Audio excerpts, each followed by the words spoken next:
Hi guys, hello and welcome. I hope everybody's having a fantastic day. It's finally becoming spring here. It's about time, it's almost April. But I really wanted to talk about camellias. Just gotta wait for the truck to go by, but camellias in general, but this one's Camellia williamsii. And yeah, I'll just give you a basic overview, and I think they're amazing plants. So you have a few major groups of camellias. You have the sasanquas, which are typically a little shorter. They typically bloom a lot later, more so in the fall. And then, whoop. Okay, that'll come in later in the video because that's something I gotta talk about. This is a bit of a messy plant. Um, that flower was not a paid actor. But so you have your sasanquas and then you have your japonicas. So the japonicas are the larger blooming ones and they typically bloom in the late winter and early spring. And they typically have a little bit of a longer bloom time and they're a bit taller. I find the sasanquas tend to be a little bit more hardy, but that's just from personal experience. I'm not sure if that's true for every location. This over here is a different species of camellia. It's called williamsii. It's been hybridized. And this particular variety is called Debbie. So as you may well know, there's different forms of camellias. You can get singles and doubles and peony forms. This is a peony formal double form. Formal because it has, similar whorls that go all the way around. But this is kind of the mature size of the flower that you can see in the Debbie variety specifically. They come in a whole range of different warm, kind of pink toned flowers. You can get them in whites, you can get them in off purples, you can even get them in mauves. There's all sorts of different kinds of camellias for different parts of the garden. Another thing I want to say about camellias is they do require a lot of calcium. Otherwise, you might get a little bit of blasting on the new blooms coming in. And they're also decently heavy feeders in general. Some varieties of camellias, when they're juvenile, will have a somewhat unruly habit and might require staking, but as these stems beef up and become a little bit more woody, they tend to self-right themselves and then they don't require staking as they're mature. You can get multi-caned varieties of camellias and you can also train them to be much more of a tree form. They're incredibly long-lived.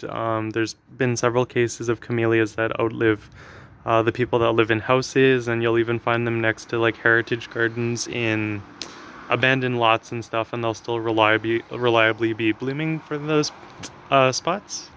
Camellias are pretty messy, so this is definitely the kind of shrub or small tree that you're going to want to put in an area that you don't mind raking or having like a beautiful kind of, floral carpet per se, because they are messy plants and each individual bloom will only be there for depends on the variety. For Debbie, I find it's about 4 days.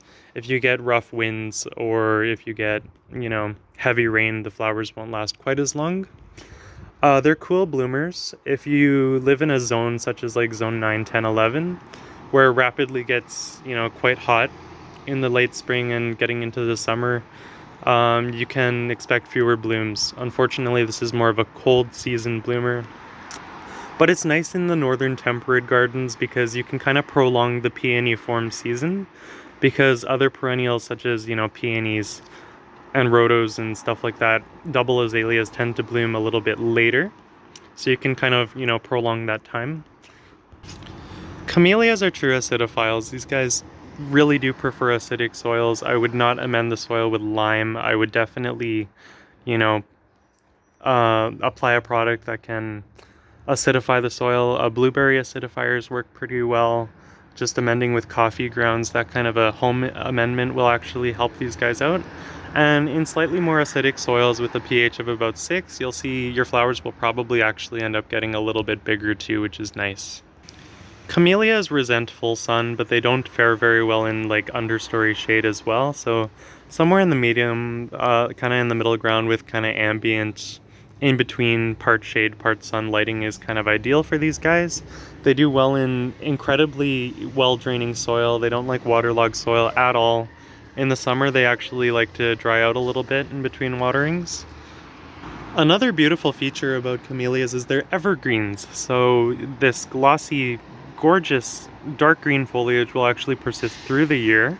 So in a time in northern gardens when there's not a lot kind of Not a lot of foliage plants going on in the winter, bar it maybe like laurels and stuff like that. You can actually accent your garden with a bunch of camellia shrubs.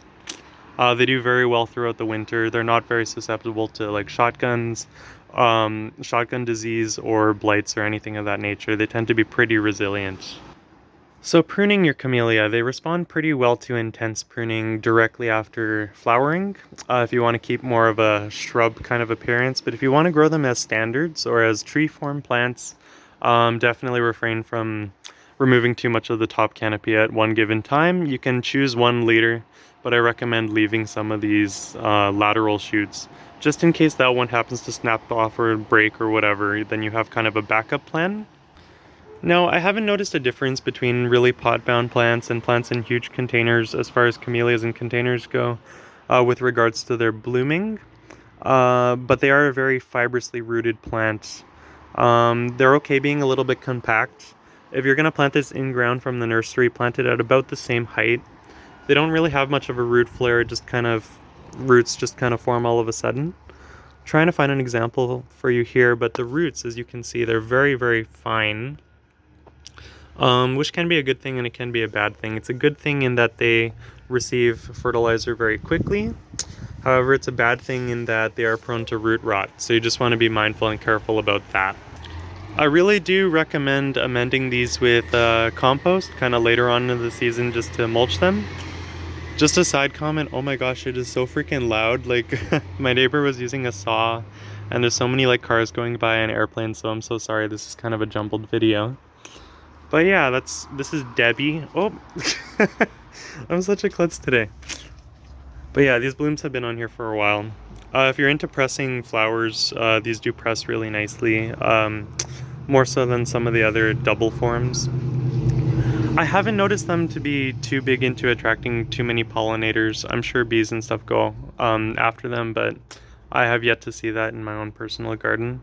I think the sasanquas are more of a classification that's more geared towards pollinators. Some are fragrant, most camellias are not fragrant, so if that's important to you, definitely do your research before choosing a variety. But yeah, that's my basic video on camellias, and more spring content to come, and yeah, can't recommend this enough. Have a great day, you guys, and yeah, stay blessed.